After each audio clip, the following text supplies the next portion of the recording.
مفسدون ولكن لا يشعرون. وقال النبي صلى الله عليه وسلم: العلم بلا عمل كالسحاب بلا مطر. صدق الله مولانا العظيم وصدق رسوله النبي الكريم ونحن على ذلك من الشاهدين والشاكرين والحمد لله رب العالمين. সম্মানিত আজকে সবার সভাপতি, সঞ্চালক, আয়োজক, ব্যবস্থাপক, বিভিন্ন স্তরের সম্মানিত সুধী শ্রোতা মণ্ডলী, আল্লাহ শুকর গুজার হচ্ছি, প্রিয় রাসূল সাল্লাল্লাহু আলাইহি ওয়াসাল্লামের প্রতি দরুদ ও সালাম নিবেদন করছি। যারা আয়োজন করেছেন, যারা এসেছেন শোনার জন্য, তাদেরকেও আমি শ্রদ্ধা নিবেদন করছি। আশেপাশে দূরে দারাজে যারা মাইকের আওয়াজ শুনছেন, অনেক পয়সা খরচা করে এই মজলিসের আয়োজন, তো সেই পয়সাটার হক যদি আদায় করতে হয় তাহলে কথা শুনতে হবে, কথা বলতে হবে, কথা বুঝতে হবে, জীবনে কাজে লাগাতে হবে, তাহলে এই পয়সাটার হক আদায় হবে। আর যদি কথা না বলি, কথা না শুনি, কথায় যদি জীবন পরিবর্তন না হয়, তাহলে এই পয়সাটা ফুজুল খরচ করার জন্য আল্লাহর কাছে জবাব দেওয়া লাগবে। কারণ এই ধরনের একটা ছোট্ট মজলিসের আয়োজন করতেও খুব কমও যদি হয় অন্তত 20,000 টাকা খরচা আছে নাকি? 20,000-এর নিচে তো আপনার মাইক, আপনার কত 12,000 টাকা ডেকোরেটর সহ।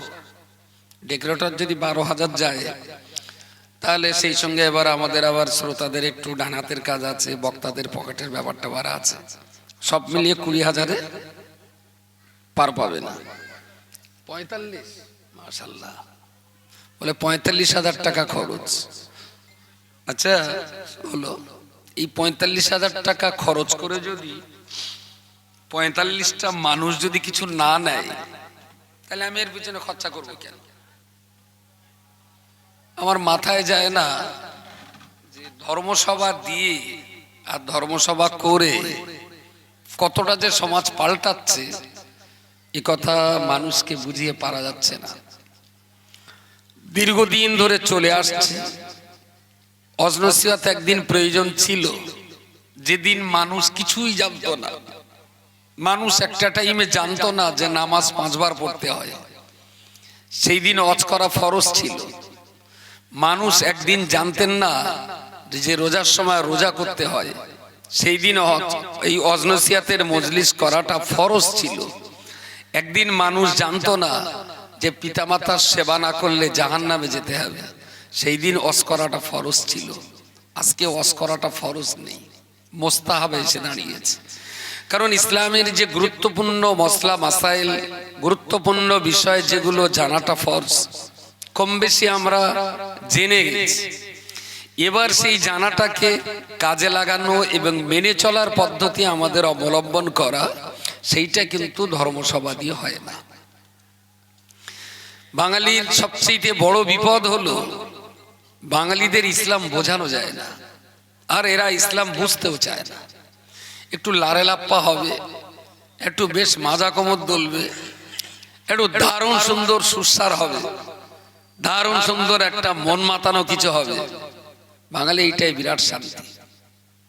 কিন্তু আখেরে আমার লাইফ স্টাইল কোনো চেঞ্জ হচ্ছে কিনা, আমি প্রকৃত অর্থে মানুষ হতে পারছি কিনা, আল্লাহর কাছে আমি জান্নাতি না জাহান্নামী, কোন লাইনে দাঁড়িয়ে আছি, এ ব্যাপারে আমাদের ভাবনা চিন্তার কোনো অবকাশ নেই, কোনো মানসিকতাই নেই। ভাই দাঁড়িয়ে না থেকে বসে, স্বেচ্ছাসেবক তো দেখতে পাচ্ছি ব্যাস ট্যাস লাগানো আছে, এ তো আর ধর্মতলা না যে বিরাট ভিড় আছে, লোক সামলাতে হবে না, বসে। তো মূলত ইসলাম ধর্মটা হলো মানুষকে 16 আনা মানুষ তৈরির একটা পদ্ধতি, আর কিচ্ছু না। মানুষকে 16 আনা মানুষ তৈরি হওয়ার একটা পদ্ধতি। আপনি জানবেন, গরুর পেটে যে বাচ্চা হয় আমরা বলি গরুর বাচ্চা, ছাগলের পেটে যে বাচ্চা হয় আমরা বলি ছাগলের বাচ্চা, মানুষের পেটে যে বাচ্চা হয় আমরা বলি মানুষের বাচ্চা। এরপরেও কিন্তু একটা টাইমে মা গোসল করিয়ে একগাল খাইয়ে পিঠে স্কুলের ব্যাগটা তুলে দিয়ে বলে লেখাপড়া শিখে একটু মানুষ হ। ধোবা বেড়ে বলে কথা, হ্যাঁ সব জায়গায় বলে। আচ্ছা ধোবা বেড়ের কোন দামড়া গরু তার বাসুরদারে ডেকে বলেছে তুই একটু স্কুলে গিয়ে লেখাপড়া শিখে গরু হ? কোন ছাগল কি তার বাচ্চারে কখনো বলেছে তুই লেখাপড়া শিখে একটু ছাগল হ?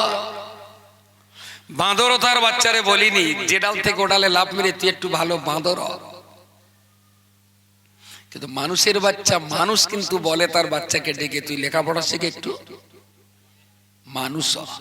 তার মানে গরুর পেটে জন্ম নিলে 16 আনা গরু হওয়া যায়, মানুষের পেটে জন্ম নিলে 16 আনা মানুষ হওয়া যায় না, তার জন্য লেখাপড়াটা করতে হয়।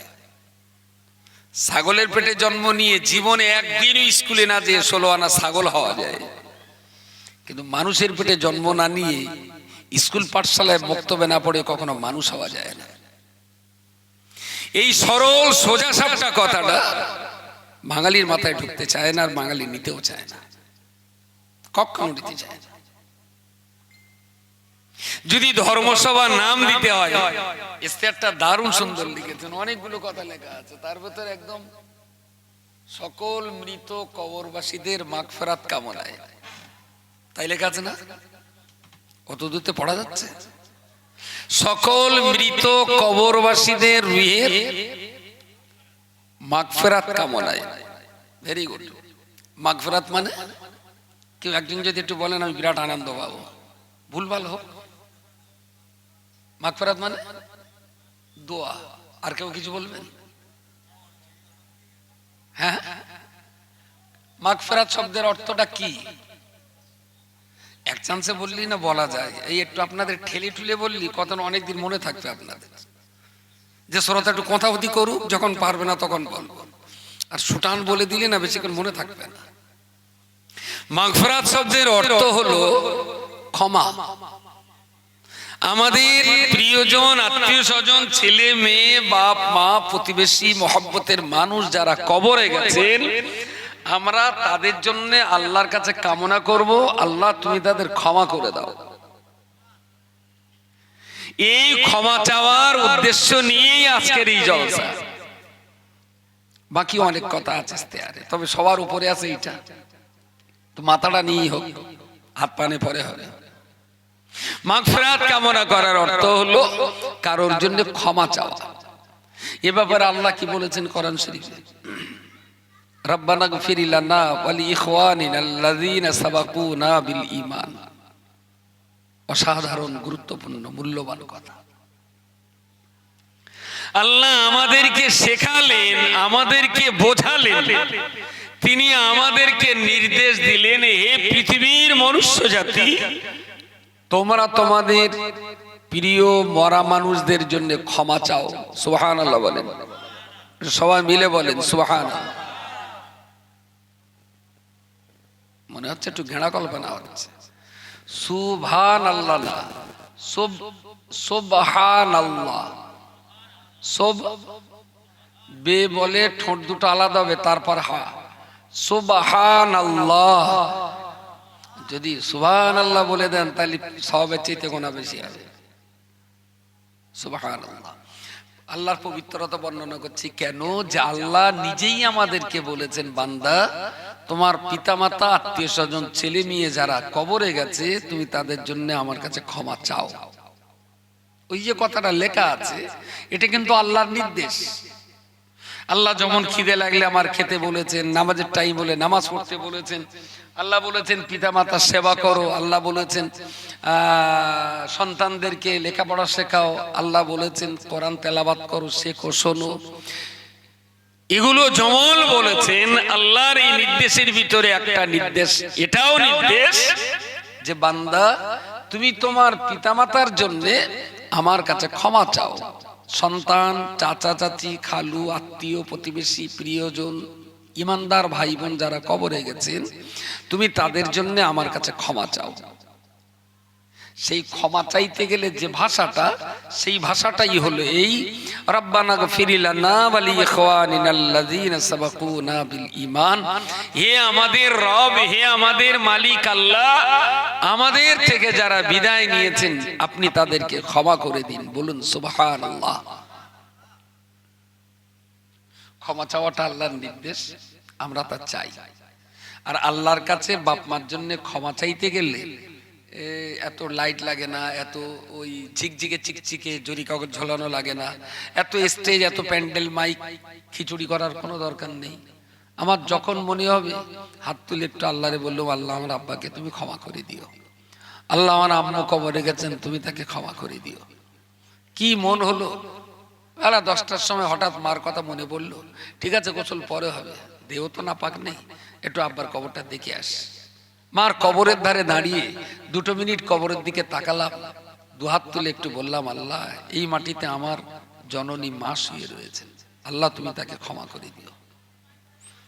আপনি আর বিরাট কিছু জানেন না, আপনি আলেম না, হাফেজ না, মাওলানা, মুফতি, কারি, আপনি কিছুই না, আপনি একেবারেই একজন পাপী, পাপিষ্ট বান্দা, আপনি কিচ্ছু জানেন না। এটা তো বলতে পারি যে আল্লাহ আমার আব্বাকে ক্ষমা করে দাও, এতেই তো আল্লাহ শান্তি। যে এ ছেলে এও আমার বান্দা, আর এর বাপ মা তারাও আমার বান্দা। তো আমার একটা বান্দা যদি আর একটা বান্দার জন্য আমার কাছে ক্ষমা চায়, তাহলে আমি তো তাদের স্রষ্টা, আমি যেহেতু তাদের মহাজন, তাহলে আমারও উপরে ওদের এই ক্ষমা চাওয়াটাকে মেনে না নিলে আমার যেন বড় কষ্ট হয়। বান্দা, আমি তোমার চোখের পানি আর তোমার বাপ মার জন্য চাওয়া দোয়া আমি আল্লাহ কবুল করে নিলাম। বলুন সুবহানাল্লাহ, সুবহানাল্লাহ। এটা খুব গুরুত্বপূর্ণ। তবে বাপ মা, পিতা মাতা, আত্মীয় স্বজন, প্রিয়জনদের ক্ষমা চাওয়ার জন্য প্যান্ডেল, মাইক, ডেকোরেশন, খিচুড়ি, গরু কিচ্ছু লাগে না। সারা বছর ধরে রাত 2টার সময় ঘুম ভেঙে গেছে, তো ঘুম ভেঙে মনে হলো আব্বার কথা। আপনি বালিশে মাথা দিয়ে তো বলতে পারেন, আল্লাহ আমার আব্বারে তুমি কবরে ভালো রেখে দিও, আমার আব্বা মা চলে গেছেন কত কষ্ট করে, আল্লাহ তুমি তাদের ক্ষমা করে দিও। এর জন্য বিরাট কিছু লাগে না, মন লাগে, অন্তর লাগে, ইচ্ছা শক্তি লাগে। তাহলে পিতামাতার জন্য ক্ষমা চাওয়াটা আল্লাহর হুকুম। আমি সারা জীবন ঘুরতে ফিরতে, চলতে উঠতে বসতে, ঘরে বাইরে, স্বদেশে বিদেশে যেখানেই থাকি না কেন, আমি আমার পিতামাতা, আত্মীয় স্বজনের জন্য ক্ষমা চাইতেই পারি। এবং তার জন্য বিরাট ভরং লাগে না, তার জন্য বিরাট আয়োজন লাগে না, তার জন্য দেশ বিদেশের নামি দামি বিরাট বক্তাও লাগে না। আমার বাপ তো, তার জন্য আমি যথেষ্ট।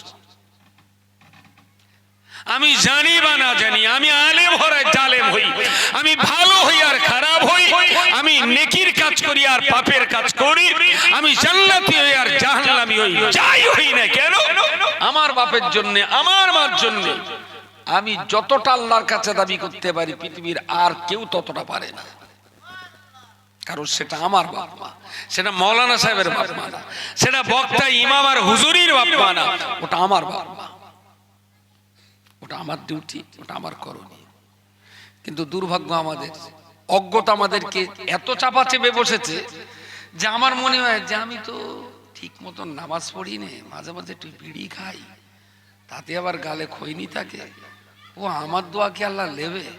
বইখারাতে মাতিনি ডাক, ও একটু সুইসাহেব পায় না, ও যদি দোয়া করে আমার বাপ কবর থেকে নাজাত পাবে। এটা হলো চরম অজ্ঞতা, এটা চরম মূর্খতা। আপনার বাপের জন্য আপনার দোয়াটা আল্লাহর কাছে যতটা প্রিয়, আপনার বাপের জন্য কাবা শরীফের ইমামের দোয়াটা এতটা প্রিয় না। কিন্তু বাঙালি বুঝবে না, পকেটে তো টাকা কামড়ায়, কুন করে, পরের হাতে না দেওয়া পর্যন্ত এর কাছে স্বস্তি হবে না। ঢাকা হাইব্রিড মাওলানা 40,000 টাকাতে বাপের কবরটা জিয়ারত করলে ঘোড়ার ডিম হবে তাদের। আপনার বাপের জন্য, আপনার মার জন্য আপনি মাতাল হন, নামাজি হন, বেনামাজি হন, চোর হন, গুন্ডা হন, ডাকাত হন, আর যাই হন না কেন, আপনার বাবা আপনার পিছনে মেহনত করেছেন। আমি বলছি সাহেব, আমার জন্য আপনার বাপ মেহনত করিনি। আমি আমার গলার হাড় ভেঙে 28 দিন পড়েছিলাম বাড়ি, আপনার বাপ কোনোদিন গেছিল গিয়ে আমার গালে একটা লেবু দিয়েছিল কোনোদিন? তাহলে আপনার বাপের জন্য আমি কি চুলকুনিতে কাঁদতে যাবো? আমার একটু বলে বোঝান দিন দেখি, কি চুলকুনিতে আমি কাঁদবো আপনার বাপের জন্য? আমি অ্যাক্সিডেন্ট করে রাস্তায় পড়েছিলাম, আপনার বাপ একদিনও আমার হসপিটালে দেখতে যায়নি। আপনার মা কোনো দিন এক চামচ দুধ আমার গালে দেয়নি। আমার এনেছেন আপনার বাপ মার কবর জিয়ারত করতে।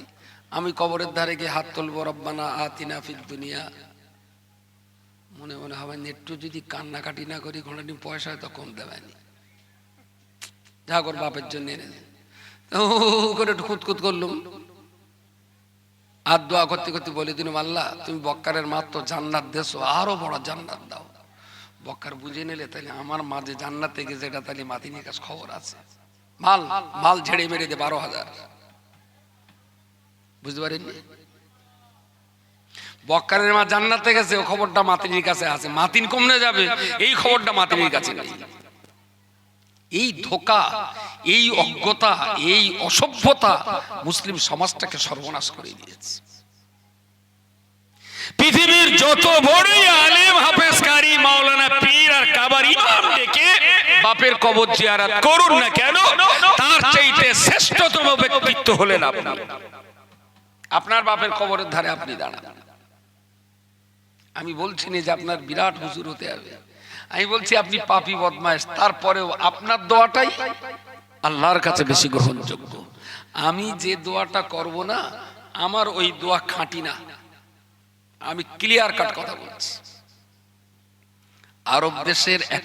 আরব দেশে একটা টাইমে এইরকম প্রচলন ছিল যে মানুষজন মরে গেলে পরে বাড়ির লোকজন যত বেশি কাঁদবে, দেশের লোক ভাববে এরা এদের বাপকে তাহলে বিরাট যত্ন করত। আর একটা লোক মারা গেছেন, বাড়ি কান্নাকাটির আওয়াজ নেই, আশপাশের লোকজন বলবে এদের বাপের এরা মোটে যত্ন করতো না, ও মরে গেছে সাদা গাদার মতন, দে কবর দে। তাহলে কাঁদলি প্রমাণ হবে যত্ন করতো খুব, না কাঁদলে প্রমাণ হবে যারা যত্ন করতো না। এইটা ধীরে ধীরে ধীরে ধীরে বিস্তার লাভ করলো। তখন দেখা গেল যে কেউ মারা গেলি যদি 6 ভাই হয়, তা মোটামুটি 3 6 18, 4 6 24, এক এক ভাই 4 ঘন্টা করে ভাগ করে নিত, যে আমি 4 ঘন্টা করে কাঁদবো, তারপর তুই 4 ঘন্টা কাঁদবি। যে যখন আসবে দেখবে বাড়ি কেউ না কেউ কিনতে দেয়, আশপাশের লোক মনে করবে এরা এদের বাপের বিশাল যত্ন করতো। রাত 2টোর সময় তখনও কিনতে দেয়, কিন্তু 6 ভাই বেলা ভাগ করে রাত 2টোয় সেজ ভাইটা কিনতেছে, বাকি 5টা বলো ষাঁড়ের মতন ঘুমাচ্ছে। কিন্তু পাবলিকের বোঝাতে হবে কেঁদে কেটে যে আমরা আমাদের বাপকে খুব যত্ন করতাম। এখন একটা লোকের 1 মেয়ে মরে গেছে, এখন সে যে একটু ভালো করে কাঁদবে, তার পেটে আবার 9 মাসের বাচ্চা, দম ধরে তো কাঁদতে পারে না, কাঁদলে আবার পেটে চাপ হচ্ছে, বাচ্চা বেরিয়ে যায় কি, সে একটা সমস্যা। দম ধরে ভালো করে কাঁদতেও পারে না, লোকে বদনাম দিচ্ছে তোর বাপটা মূল্য, বাড়ি তো কান্নার আওয়াজ নেই, কেউ একটু কাঁদে না, থাকতে বউ আমি যে একটু কাঁদবো, আমার তো পেটে বাচ্চা, আমি তো গলা ছেড়ে কাঁদতেও পারতিস না, তাহলে তুই অন্য লোকদের একটু কাঁদা না, তাহলে কার দেওয়ালি কাঁদাই, তাহলে ওপাড়া আছে রহিমা রয়েছে, সাকিলা রয়েছে, ওবায়দা রয়েছে, শহীদা রয়েছে, ওর ডাক। তো ডেকে লোকদের ডেকে বলে আমার বাপ তো মরে গেছে, আমি তো ঠিক কাঁদতে পারতিস না, আমার পেটে করছি, আর আমার দম লাগাবে না, আচ্ছা আমি কাঁদতে পারি না, তারপর একটু কেঁদে দিবি আমার বাপের জন্য। তাহলে তো আমার সংসারের কাজ পেলে আমি তোর বাপের জন্য কাঁদতে যাবো কেন? আমি সংসারের কাজ করবো, তোর বাপ মরে গেছে আমি কাঁদতে যাবো কেন? তাহলে না তুই একটু কেঁদে দে, তোর গানে সারাদিনে কিছু একটা দোবান। আমি শুরু হয়ে গেল ভাড়া করে পয়সা দিয়ে মরা বাড়িতে ভাড়াটিয়া লোক দিয়ে কাঁদানোর প্রচলন শুরু হয়ে গেল। 4 জন মহিলাকে মোটামুটি সারাদিন একটা ঠিক করে নেওয়া হলে এত টাকা দেবো, তারা 4টে তো মুদাম কেঁদে যাচ্ছে, মুদাম কেঁদে যাচ্ছে। লোকজন দেখে ভাবছে তাহলে এরা বাপের বিরাট যত্ন করত, বুঝতে পারেননি? আচ্ছা ওই যে কান্না ওরা সুর করে করে আওয়াজ করতেছে, যে বললো তো বেলা 4টে পর্যন্ত কাঁদলি, 1 পালি ধান দেবেনি, সরু ধান দেয় না মোটা ধান দেয়, সেদ্ধ ধান দেবেনি না আলো ধান দেবেনি, ওই হচ্ছে কান্না, বুঝতে পারেননি? সারাদিন কাঁদলি 1 পালি ধান দেবে, সেইটা সুর করে করে কান্না মারাচ্ছে, সরু ধান দেয় না মোটা ধান দেয়, আলো চাল দেবেনি, আলো ধান না সেদ্ধ ধান, ও বাপরে বলে শেষে টক করে নেবে। এ হলো কান্নার ধরন। আমরা তার থেকে এটা আমি 1500-1600 বছর আগের ইতিহাস বলছি। আমি 2026-এর ইতিহাস যদি বলি, প্রত্যেকটা জুমা মসজিদে রমজান মাসে রমজানের শেষ 10 দিনে ইতিকাফ করার কথা আছে। ইতিকাফ সুন্নতে মুআক্কাদায়ে কিফায়া। গ্রামবাসীদের পক্ষ থেকে মিনিমাম একজন গ্রামবাসী ইতিকাফ করবেন। যদি একজন করে তাহলে মসজিদের মহল্লাবাসী তারা সবাই এর দায়িত্ব থেকে নিষ্কৃতি পাবেন। আর যদি কেউ ইতিকাফ না করে সবাই পাপী হবে। গ্রামে যদি 100 লোক বাস করে 100 লোকেরই গুনাহ হবে। আর যদি একজন ইতিকাফ করে তাহলে আর কারোর গুনাহটা হবে না। সওয়াব যা হওয়ার যিনি ইতিকাফ করছেন বলেন তার হবে। যারা ইতিকাফ করেনি ওদের সওয়াবও হবে না, গুনাহও হবে না। এখন মশলা তো লোকে জেনে গেছে। মুয়াজ্জিন বলল, চাচা তা সবার তো কাজ কাম, এর ভাটা, ওর জলকর, এর দোকান, আমাদের তো টাইম নেই। তা তুমি তো 5 বার মসজিদে ইতিকাফটা তুমি করো। চাচা কিতাবটা পড়ে শুনে দেখলো, শালা আমি ইতিকাফ করে মরবার, এরা পাপ থেকে বাঁচবে। পাপ হয়তো শালা সবার, আমি কেন গ্রামের লোক উদ্ধার করতে যাবো? আমি ইতিকাফ করবো না, তোমরা করো। তখন শুরু হয়ে গেল আস্তে আস্তে, চাচা তুমি ইতিকাফে বসো, আমি তোমার ভাত দেওয়ানো। রহিম বক্স বললো আমি ইফতারটা দেওয়ানো। গোলাম আলী বললো আমি সেহরি দেওয়ানো। হইবার বললো আমি একটা লুঙ্গি দেওয়ানো। পল্টু বললো গামছাড়া আমি দেওয়ানো। রহমতুল্লাহ বললো আমি হান্ডারমান দেওয়ানো। চাচা তুমি ইতিকাফে বসো। আর ও দেখলো আবার সেই গ্রামের মোড়ল ছিল, সে বললো আমি 500 টাকা দেওয়ানো। ও দেখলো শালা সারাদিন যদি মাঠে পড়ি, 500 টাকার মসজিদে ছায়ায় যদি থেকে 500 টাকা হয়, লুঙ্গি গেঞ্জি আন্ডারপ্যান্ট যদি হয়, তাতে আমার মোড়লের বাড়ির নাস্তা, হইবার বাড়ির টিফিন, ইফতার, তাহলে 2 দিনটা তো ভালোই যাবে। ও এখন তসবিহ দানানে বসে গেল। বলল তো 500 টাকা দেওয়ানো, পূর্ণ নোট দেয় না নতুন নোট দেয়? হইবার বলল তো টিফিন দেবে না, ছোলা দেয় না পেঁচি দেয়? বুঝতে পারেননি? জাহিলিয়াত যুগে যেরকম কিন্তু যে মোটা চাল দেয় না সরু চাল দেয়, টাকা দিয়ে ইতিকাফ করালো, এরা মসজিদে বসে গনবানি লুঙ্গি তো দেবে বললো, ইসমাইল কোম্পানি দেয় না আব্বা কোম্পানি দেয়। টাকা দিয়ে কোনোদিন ইবাদত হয়? আমার কথা কি টাওয়ারে পাচ্ছে না মাথার উপর দিয়ে যাচ্ছে? 2025-26 সালে এসে আমরা দেখছি গ্রামে এক মানুষ থাকবে, আল্লাহকে ডাকবে, ইবাদত করবে, জিকির ফিকির করবে। গ্রামে 100 লোকের বাস, তার ভিতরে ইতিকাফ করার মতন লোক পাওয়া যাচ্ছে না। বাধ্য হয়ে টাকা দিয়ে রাখা হচ্ছে। টাকা দিয়ে যদি ইতিকাফ করানো যায়, তাহলে বড় লোকটা নামাজ পড়তে যাবে কি চুলকুনিতে, 500 কোটি টাকা দিয়ে একটা বুড়ো ধরে রেখে দেবে, 24 ঘন্টা নামাজ পড়, সারা টাকা আমি দেবো। বড় লোক টাকার জোরে জান্নাতে চলে যাবে। 60-70 বছরের বুড়ো যারা আছে, কোন বুড়োর যদি বলে চাচা আমি তো চাষবাস আর এই জলকার ব্যবসা ইটভাটারে তো ব্যস্ত, আমি তো নামাজ কালাম পড়ার টাইম পাই না, তা তুমি যেখানেই থাকো 5 ওয়াক্ত কিন্তু নামাজ তোমার মসজিদে পড়তে হবে। তুমি যদি তোমার নামাজ পড়বে আর সেই সঙ্গে আমারটা পড়ে দেবে, আমি প্রতিদিন তোমার 500 কোটি টাকা দেবো। আচ্ছা, এরকম 500 টাকার বিনিময়ে 5 বার নামাজ পড়তে গিয়ে বড্ড জোর 5 কতক্ষণ লাগবে? খুব বেশি হলে ঘন্টা দেড়েক। আর আমাদের নামাজ তো সব 5G স্পিরিটের নামাজ, তাই না? ও ইন্না আতাইনে ভাগ করে 4 রেখাতে মেরে দেবে। একটা বুড়ো মানুষের যদি দেওয়া হয় যে 5 ওয়াক্ত নামাজ পড়ে দেবে, আমি তোমার 500 কোটি টাকা দেবো, এরকম দায়িত্ব নেওয়া লোক গ্রামে প্রচুর আছে। আর এরকম টাকা দেওয়া লোক তার চাইতে বেশি আছে। যে টাকা দিয়ে নামাজ পড়িয়ে যদি আমার হক আদায় হতো, তাহলে বড় লোকরা কেউ জাহান্নামী হতো না। তারা টাকার জোরে সবকিছু। ইবাদত, আমল আর আত্মশুদ্ধি কখনো টাকার জোরে হয় না। টাকার জোরে সাবান কিনে সেই সাবান চামড়ার উপরে ঘষে দেহের চামড়ার ময়লা দূর করা যায়, হেভিওয়েট কোম্পানির সাবান বুকে ঘষে কখনো অন্তর সাদা করা যায় না। অন্তর সাদা করতে গেলে একাগ্র চিত্তে আল্লাহর জন্য নিজেকে সঁপে দিতে হবে। কোটি টাকার জোরে বিরাট বড় বাড়ি বাঁধা যায়, কিন্তু মার্কেট ঘুরে ঘুরে কোথাও 50 গ্রাম ঘুম কিনতে পাওয়া যায় না। অন্তর শান্তি থাকলে তবে ঘুম আসবে। বিরাট বড় বাড়িতেই শুলি যে ঘুম আসবে, দেখবেন ফুটপাতে সচ্ছে আর নাক ডাকাচ্ছে। আবার অনেক বড় বড় বাড়ি রাত 3টের সময় ফোন করলো, এক চান্সে বন্ধ হবে। কি ব্যাপার, ঘুমাননি চাচা এখনো? বলছে না খোকা। কেন, কি কম্বল নিতে? বলছে না না, কাশ্মীরি কম্বল আছে। আমি তো ভাত খাওয়া হয়নি। বলছে না, ফ্রিজে ছাগলের গোস্ত গরু গোস্ত ভর্তি, মুদাম খাচ্ছে। তা ঘুমোচ্ছে কেন ভোরবেলা? তাহলে খোকা, তোমার চাচি সে রাত 9টার সময় হাড়োয়া মেলায় গেল ফজলুর সঙ্গে। ফজলুরও ফোন হোক, তোমার চাচিরও ফোন হোক। ঘুম আসবে?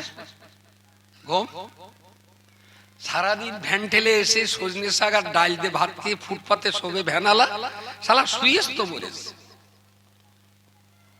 ডেকে ডেকে চাষি উঠবে না, চাষা উঠবে না। দ্যাট ইজ শান্তি। ভ্যান চালিয়ে খায় কিন্তু শান্তি আছে, শোবে তো বলবে। আর ও সব পার্টি কোটা ঘরে এসি কামড়াতে ঘুম আসবে না, তার মানে ভিতরে শান্তি নেই। সাবানের জোরে চামড়া পরিষ্কার করা যায়, কলব পরিষ্কার করা যায় না। তার জন্য নিজেকে ঘন্টার পর ঘন্টা আল্লাহর সামনে সঁপে দিয়ে নিজেকে অনেক কষ্ট মেহনত করে তবে কলব পরিষ্কার করতে হয়। আমার আল্লাহ পাক রব্বুল আলামিন কোরআন শরীফে পরিষ্কার করে বলেছেন, এই পৃথিবীর মনুষ্য জাতি আমি আল্লাহ তোমাদিগের জন্য বলছি, কাইফা তাকফুরুনা বিল্লাহি, বান্দা কি করে, কেন, কিভাবে তোমরা পারো আমি আল্লাহর শানে বেঈমানি করতে। অকুনতুম আমওয়াতান, আসলে তোমরা মরা ছিলে। ফাহিয়াকুম, আমি আল্লাহই তোমাদের জীবন দিলাম। সুম্মা ইউমিতুকুম, আবার তোমাদেরকে আমি আল্লাহ মৃত্যু দেব। সুম্মা ইউহয়িকুম, আবার তোমাদের জীবন দেব। সুম্মা ইলাইহি তুরজাউন, তারপরে তোমাদিগকে আমি আল্লাহর সামনে বিচারের জন্য দাঁড় করানো হবে। আমরা মরা ছিলাম, জীবন্ত হয়েছি, আবার মরে যাব, আবার জানতে হবে, তারপরে আল্লাহর কাছে ফিরে যেতে হবে। কোরআন শরীফে আল্লাহ তার মানুষ বান্দাদের এই 5টা স্টেজের কথা বলেছেন। কাইফা তাকফুরুনা বিল্লাহি ওয়া কুনতুম আমওয়াতান, আমওয়াত মানে বলে মৃত্যু, মৃত্যু। কুনতুম আমওয়াতান, তোমরা মরা ছিলে। ফাআহইয়াকুম, আমি আল্লাহ, আহয়ান মানে হাইয়ুন মানে হায়াত মানে, হ্যাঁ হচ্ছে তো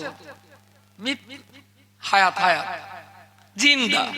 তাহলে আমওয়াতান তোমরা মরা ছিলে, ফাহিয়াকুম আমি জান্ত করেছি, সুম্মা ইউমিতুকুম আবার মেরে দেব, সুম্মা ইহয়িকুম তারপরে আবার জান্ত করব, সুম্মা ইলাইহি তুরজাউন তারপর হিসাবের জন্য আমি আল্লাহর সামনে তোমাদের দাঁড়াতে হবে। দুনিয়াতে কিভাবে জীবনটা কাটিয়েছো তার পূর্ণ মাত্রায় হিসাব দেওয়া লাগবে, হিসাব দেওয়াই লাগবে। এটা দেখেন দিন কেরম হয়। আপনার ছেলে, সায়না ছেলে 18-19 বছর বয়স, মোটামুটি কাজ কাম ভালো করে। এখন এক উকিল রাত 10টার দিকে ফোন করলে বললো, ভাই তো আপনার মেয়েটা তো সে একটা ছেলে দেখতে বলেছিলেন, তাই আমি একটা ছেলে দেখেছি, ছেলেটা হাই স্কুলের মাস্টার। আপনার মেয়ে তো বিএ পাস, ছেলেটা হাই স্কুলের মাস্টার, বেশ মানাবে ভালো। এখন সে মাস্টারের ইচ্ছা কালকে সকাল 10টার দিকে আপনার মেয়েটা এক নজরে একটু দেখতে যাবে। তো বলছে একেবারে কাল সকালে? তা বলছে কাল কি, এখন রাত 10টা সকাল 10টা, আমি রাত্রিবেলা কি করবে এখন? তাহলে যা কিচ্ছু লাগবে না, একটু চা বিস্কুট দেবেন, ওরা প্রাথমিকভাবে ছেলেটা দেখুক, তারপর যদি পছন্দর হয় তারপর আবার আদান প্রদান হবে। তা বলছে তুমি একটা দিন অন্তত সময় দাও। তা বলছে না, ও কাল কি যাবে বলছে। তা বলতে যখন ঠিক আছে আসুন। এখন সকালবেলা উঠি আপনি 2000 টাকা ছেলেটার দিয়ে বললেন, করছে শিগগিরই মার্কেটে যা, মার্কেটে গিয়ে একটু চা বিস্কুট দুধ নিবি, আর মিষ্টির দোকান থেকে 5-7 রকমের মিষ্টি খাবার নিবি, একটু সম্পাপড়ে নিবি, আর সেই সঙ্গে সঙ্গে 2টো কাজু বাদাম কিশমিশ নিবি মাস্টার লোক, আর কিছু সেই সঙ্গে সঙ্গে কিছু চানাচুর চুটুর নিবি। আর সব যা মালগুলো নিবি সব 1 নম্বর ভালো কোম্পানির মাল নিবি, কোনো ডুপ্লিকেট মাল নিবি না, বাসি মাল নিবি না। বলে 2000 টাকা দিয়েছেন। এবার এরে দিয়েছেন 8টার সময়, কোনো অসুবিধা নেই। 8টার সময় এখান থেকে যাবে গাঁড়াপুকুই বাজার, কত দূর, বাইকে 5 মিনিট লাগবে। 8টার সময় দিয়েছেন, ওরা আসবে 10টার সময়। আপনি চিন্তা করলেন ছেলে আমার 8:30 9টায় আসবে। আরে তো রান্না বান্নার কেস না, শুধু তুলে একটু প্লেটে ভাগ করে দেওয়া। 8:30 বাজে, 9:15 বাজে, 9টা বাজে, 9:30 বাজে, ছেলে আসে না। 10টা বেজে গেছে, তখনও আসে না। 10টা 20 সে মাস্টারি, সে হাজির উকিল নে, আর 2টো বন্ধু নে। আপনার প্রেসার কমবে না বাড়বে? প্রেসার বাড়বে। ছেলের ফোন করলেন, ফোনটা পাশে চলে একজন ধরে বলতে, তোমার ছেলে এখন শাহরুখ খানের চুল কেটতেছে, ফোনটা একটু পরে করো। কিরম মনে হবে তখন? তখন আরো টেনশন বাড়বে। আপনি আবার ফোন করে তারে বললেন শিগগিরি দাও, ওরে খাবার আনতে পাঠিয়ে দিলাম, সে ঘরবার দেখার কুটুম এসে গেছে, তাড়াতাড়ি পাঠাও। ও মস্তে মস্তে বেলা 12টার দিকে বাড়ি। ততক্ষণ এরা বাড়ি যা ছিল চা পানি তার বাড়িতে চেয়ে চিনতে কোন রকমে একটু ডিম টিম ভেজে দে কুটুমডারে আর কি বিদায় দেশে। এইবারে বাড়ি আসলেই ওরা যেই করছে, এই তা তোরে যে সকালে এরম একটা দায়িত্ব দিয়ে খাবার আনতে বললাম, জানো তুই করলি কি? তাহলে আব্বা সেই অনেকদিন ধরে না আমার একটা জিন্সের প্যান্ট পছন্দ ছিল, টাকার অভাবে কিনতে পারতো না, দেখো আমি জিন্সের প্যান্ট লেছি একটা। ছেলের কি মোটামুটি আপনি কি করতে পারেন? পায়ে হাত দিয়ে চুমু খাবেন? কি করবেন? কাঁচা কুঞ্চি কড়া মেরে মোটামুটি রাগ কমতে পারে একটা। যত সময় যদি কুঞ্চি ভেঙে যায় আবার নিতে হয়। আমার আল্লাহ পাক রব্বুল আলামিন কোরআন শরীফে পরিষ্কার করে বলেছেন, ফাযকুরুনি আযকুরুকুম। ও বান্দা তুমি যদি আমার জিকির করো আমি আল্লাহ তোমার স্মরণ রাখতে পারবো, আমি তোমায় স্মরণ রাখবো। ওয়াশকুরুলি ওয়ালা তাকফুরুন, আমি আল্লাহ শুকরিয়া আদায় করবে। জীবনে মরণে কোনো দিনের জন্য যেন আমি আল্লাহর সামনে বেঈমানি করবে না। আমি আপনাকে বলতে চাইছি আমরা সবাই তো জন্মের আগে মরা ছিলাম। আল্লাহ পাক আমাদের জীবন দ্বীপ এই দুনিয়া ধরা পৃষ্ঠে পাঠিয়েছেন। তিনি আমাদের নামাজ পড়তে বলেছেন, রোজা করা ফরজ করে দিয়েছেন, পিতামাতার সেবা করতে বলেছেন, সত্য কথা বলতে বলেছেন, হালাল রোজগার করতে বলেছেন, বাপ-মার সেবা করতে বলেছেন, সন্তানদের লেখাপড়া শেখাতে বলেছেন, প্রতিবেশীদের হক আদায় করতে বলেছেন, অর্থ থাকলে যাকাত দেওয়া ফরজ করে দিয়েছেন, অধিক পরিমাণ অর্থ থাকলে হজ কার্য সুসম্পন্ন করবার কথা বলেছেন।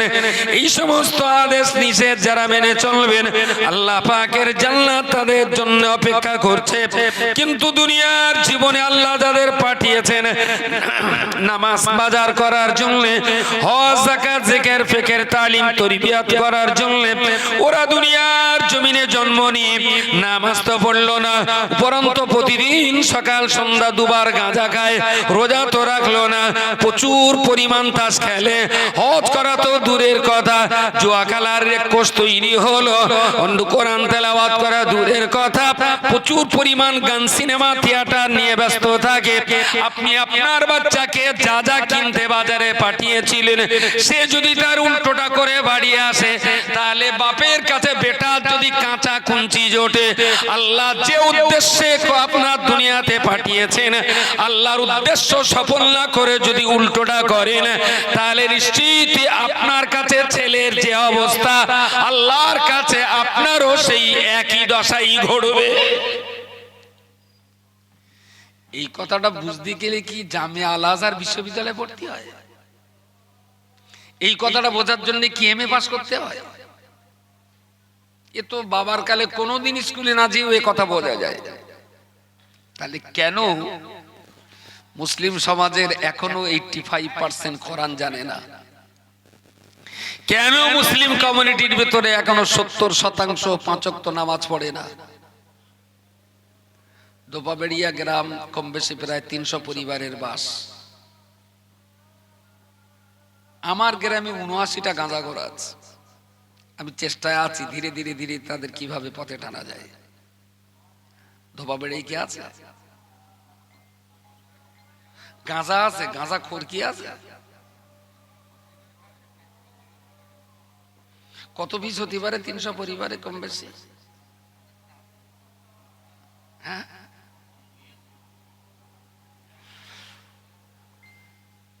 তাহলে সব জায়গায় আছে। তাহলে আল্লাহ কি গাঁজা খাওয়ার জন্য পাঠিয়েছেন? আচ্ছা, ধোপাবেড়ে এরম কি আছে যে একটা লোকের 4টে 5টা 2টো 3টে 4টে 5টা ছেলে, আর ছেলেগুলো বিয়ে হয়ে গেছে, ছেলেগুলো যেরকম বউগুলো তার চাইতে আরো ঝলস দিবে না? একটা কেটে দিলে এক এক পাড়ার লোক খেয়ে ফুরতে পারবে না। কিন্তু 5টা 6টা ছেলে আছে, বউ আছে, কিন্তু বুড়ো বুড়ির আলাদা খাতি হচ্ছে। ছেলের হাঁড়িতে ভাত,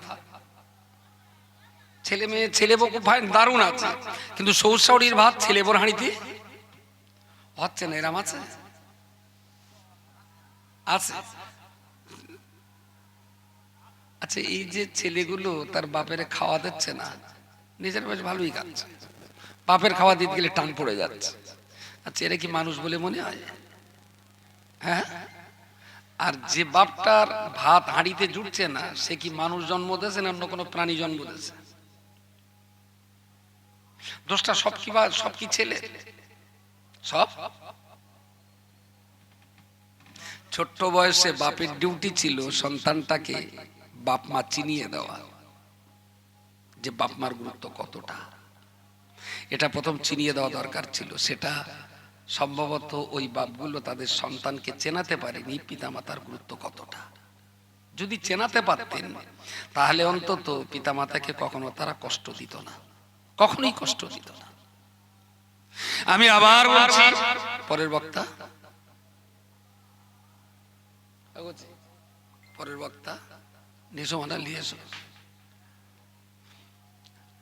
আমি আশা করছি আপনাদের কাছে এতটুকুই। আমি যা বলছি না পর আমার পরেও বক্তা আছে, তারাও পর বলবেন, কিন্তু এই কথায় না আপনার লাইফ স্টাইল চেঞ্জ হবে না। আপনার লাইফ পরিবর্তন করতে গেলে আপনাকে ধারাবাহিকভাবে প্রতিদিন ইসলামের সাথে অ্যাটাচ থাকতে হবে। আচ্ছা, আমাদের দেশে 2 রকম ছুরি আছে। এক, মৌল সাহেবরা গরু জবাই করে, প্রত্যেক ইমামের বাড়ি বড় বড় ছুরি আছে। আর এক, কসাইয়ের বাড়ি ছুরি আছে, তাই না? কসাইয়ের ছুরি আর মৌল সাহেবের ছুরি। কসাই প্রতিদিন ছুরি বের করে আর টানে, আর মৌল সাহেবের ছুরি তো যখন বকরা ঈদের দিন ছুরিটা স্থালের উপর রাখা ছিল, ওখান থেকে পেড়ি জবাই হবে খস্তি।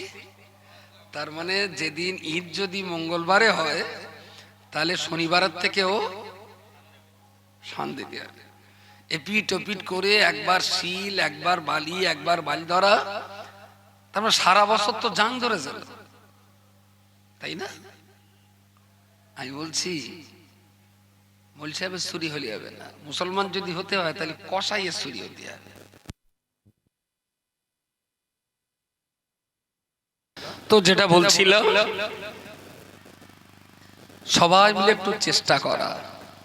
দেখুন, কেউ পৃথিবীতে চিরকাল বাঁচবে না। যারা আল্লাহর সঙ্গে চরম শত্রুতা করেছে তাদেরও মরে যেতে হয়েছে।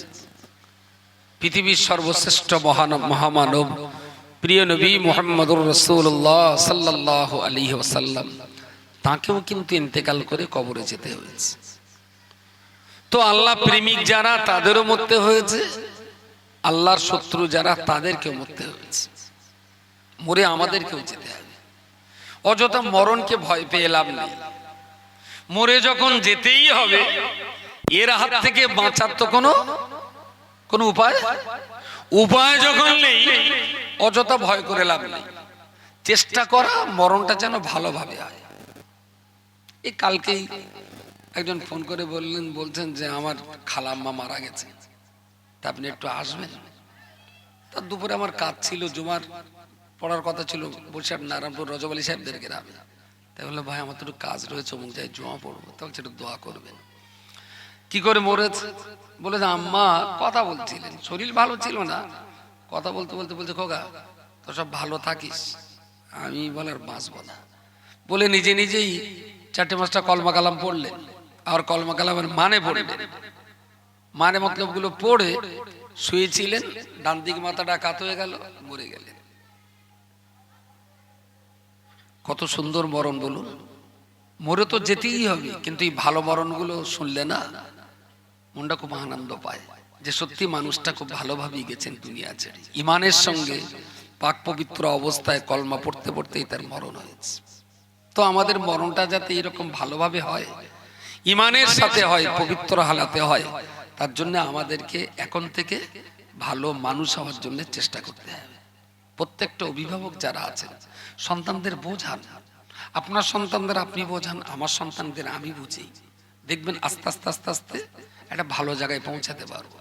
আপনার সন্তান আমার কথা নাও নিতে পারে, আবার আমার সন্তান আপনার কথা নাও নিতে পারে।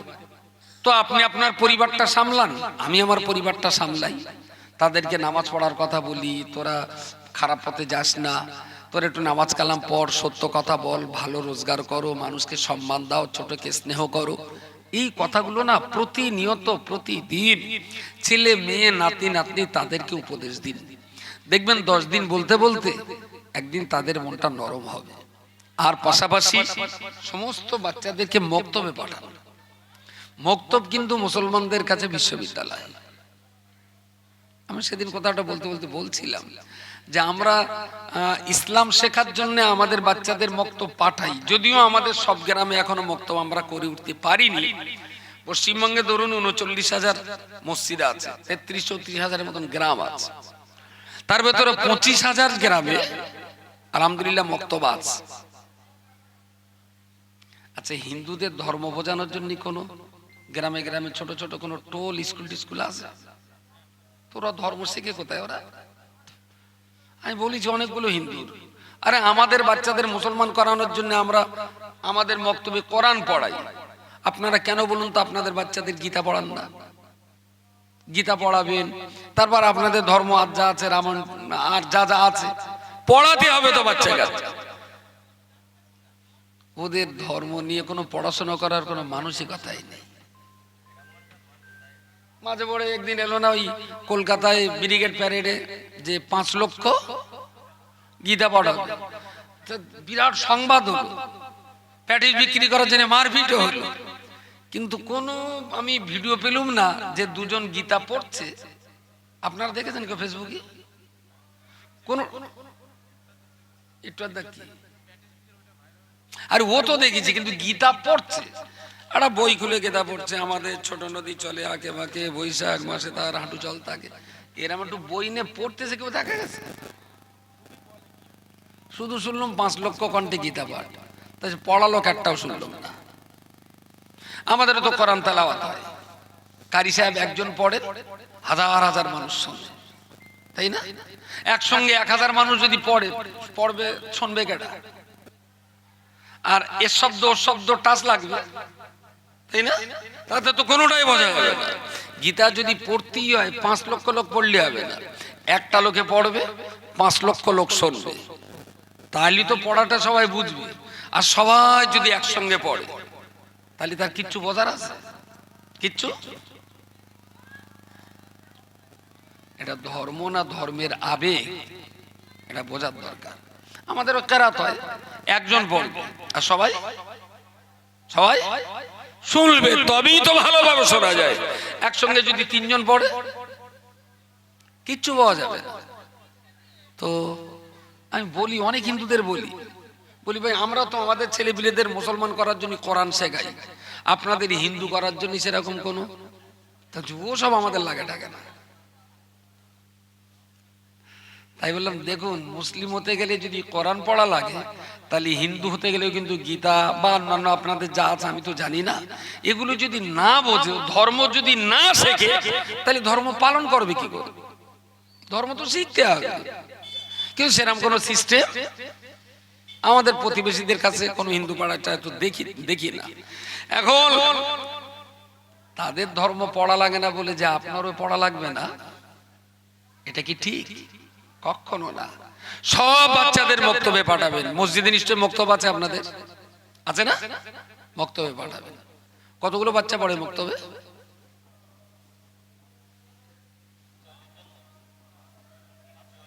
চল্লিশ জন। যে মসজিদে 40 জন বাচ্চা পড়ে, ওই মসজিদের আন্ডারে পরিবার কত আছে তার কোনো হিসেব নেই। ভোটের সময় তো বেশ হিসেব হয়, পুকুর পাড়ায় এত ভোট, উত্তর পাড়ায় এত ভোট, বাঁশবাগান পাড়ায় এত ভোট, তখন তো হিসেবগুলো ভালো হয়।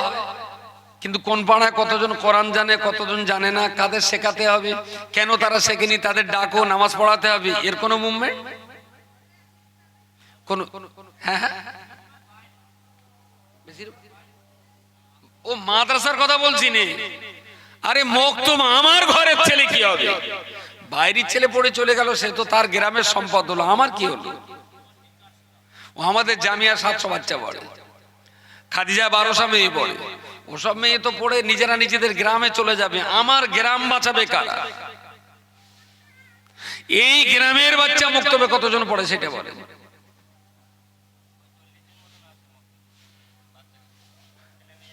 ছেলে মেয়ে মিলে বেশ, যদি 40টাই বাচ্চা থাকে গ্রামে আর 40টায় পড়ে তাহলে ওয়েলকাম। আর যদি গ্রামে 400 বাচ্চা থাকে আর পড়ে যদি 40টা, তাহলে বিপদ। সব বাচ্চাকেই কোরআন শেখাতে হবে, সব বাচ্চাকেই ইসলাম বোঝাতে হবে, সব বাচ্চাকেই স্কুলে পাঠাতে হবে, সব বাচ্চাকেই লেখাপড়া শেখাতে হবে। আর আপনারা যারা বয়স্ক মানুষ, যদি আমার পায়ে ধরতে বলেন, এখান থেকে লেবে যাওয়ার সময় একটা করে পায়ে ধরবো, কার কার ধর্ম বলে দেবেন যে আমার একটু ধরো। সন্ধ্যাবেলা চার দোকানে, হাটে ঘাটে, মাঠে ইয়ারকি আড্ডা না মেরে মসজিদি ইমামের কাছে বসুন। মগরের পরে তো কোনো কাজ থাকে না, হ্যাঁ? মগরের পরে আপনাদের কাজ নেই, বয়স হয়ে গেছে, ওই সময়টা ইমামের কাছে বসুন, বসে একটু আলিফ বেতে শেখেন। 3টে মাস যদি আপনি চেষ্টা করেন, আপনি সুন্দর করে কোরআন শিখে যাবেন। সুবহানাল্লাহ বলেন। চার দোকানে বসেন কেন? সন্ধ্যা হবে তো সব চার দোকানে গিয়ে, এই বক্তা লিয়ায় রে ভাই, দেরি করেন, চার দোকানে বসে বেশ এসা নিয়ে যা করছে না খোকা, গোটা দেশ জুড়ে একটা যেন অশান্তির বাতাবরণ। কি যে হবানি বলো দিন, সে হরিপদ পাগলিটার কেড়াই বাতালে যাবেনি সোনানিতে, কি হবে? আমাদের বাড়িও কিছু 2-4টে বাচ্চা গেছে, দেখলি মনে হয় যেন প্রধানমন্ত্রীর উপদেষ্টা। তা মাঝে মাঝে মনে হয় যে শুধু আল্লাহ বারণ করেছে তাই, তার রাত বিরাত ঘুরি তো 4 দোকান বলে বোম্বের আগে শেষ করে দিত। 4 দোকানে চা খাওয়া নিশ্চয়ই হারাম না, একটু চা খান। তোর যদি কোনো কাজ না থাকে, শালা বাড়ি এসে বুড়িটার সঙ্গে একটু আর কি মার, তাতেও তো স্বভাব হবে, একটু বুড়িটার কাতুর কুতুর দে, তার সঙ্গে একটু খুনসুরি কর, বুড়ো বয়সে আই লাভ ইউ তুই বল, তাতেও তবু বুড়ো বুড়ি খুনসুরি করলে সব হবে না? কথা বলে। আর মানুষ যত বুড়ো হয়, যত বয়স বাড়ে, স্বামী স্ত্রীর ভেতরে টান বলো তত বাড়ে। খ্যাত এমনি শুকিয়ে গেছে, ওতে আর চাষবাস হবে না, সেটা আমরাও জানি, কিন্তু বুড়ো বুড়ির প্রতি টান বলো যত বুড়ো হয় তত টান বাড়বে। বুড়ি ছাড়া বুড়ো থাকতে পারবে না, বুড়ো ছাড়া বুড়ি থাকতে পারবে না। তা তুই কি চুলকুনি চায়ের দোকানে বসে রয়েছিস, বাড়ি এসে বুড়িটার সঙ্গে তুই ইয়ারকি আড্ডা মার। স্বামী স্ত্রী ইয়ারকি মারলেও তো স্বভাব, বলেন, স্বামী স্ত্রী খুনসুরি করলেও তো স্বভাব। ও শোনা, বলতে বলুক না, আমার বলতে বলুক না ভাই, বলতে বলুক, তার মানে পান্তা বলবেন তো। এসো ভাই এসো, সিগারেট। তো আমি বলছিলাম এই টাইমটা আল্লাহ রাস্তায় 4 দোকানে না কাটিয়ে মসজিদ কমিটির দায়িত্ব দিন, যে মসজিদ কমিটি এই মাগরিব থেকে এসা পর্যন্ত যারা পড়বে ওদের একটু চা, একটু মুড়ি, একটু টোস্ট খাক না বুড়ো বুড়ি, বুড়ো কটা চার দোকানে আর কেউ যাবে না? আসসালামু আলাইকুম, মাশাআল্লাহ, আসেন। চার দোকানে আর কেউ চা খাবে না, বুড়োদের চা মসজিদের পক্ষ থেকে খাওয়াতে হয়। আচ্ছা, এরকম 10টা বুড়ো যদি বসে, মাসে নাই ধরিয়ে দিলাম 10টা বুড়ো কত টাকার খাবে? 1000 টাকার খাক, 2000 খাক, গ্রামের লোক না হাসতে হাসতে দিয়ে দেবে। আমাদের বুড়ো মানুষগুলো চার দোকানে যায় না, তো সন্ধ্যাবেলা ওরা রোজ মসজিদে বসে কোরআন শিখছে। ওই মসজিদে একটু চা পানি টোস্ট বিস্কুট খাওয়া হোক, আর একটু ইমাম সাহেবের সঙ্গে আড্ডা মারেন। বাজার ঘাটে আড্ডা না মেরে মসজিদটা আপনার ক্লাব বানিয়ে ফেলুন। মসজিদটাই আপনার পার্টি অফিস, মসজিদটাই আপনার কফি হাউস, মসজিদটাই আপনার আড্ডাখানা। ওখানে বসে ইমাম সাহেবের সঙ্গে একটু আড্ডা মারলেও না দুটো জ্ঞান হবে। ভালো মানুষের সঙ্গে আড্ডা মারলেও জ্ঞান হয়। আর চায়ের দোকানে ওই সমস্ত জায়গায় যত বসবেন তত বেশি গোনা জড়াবে।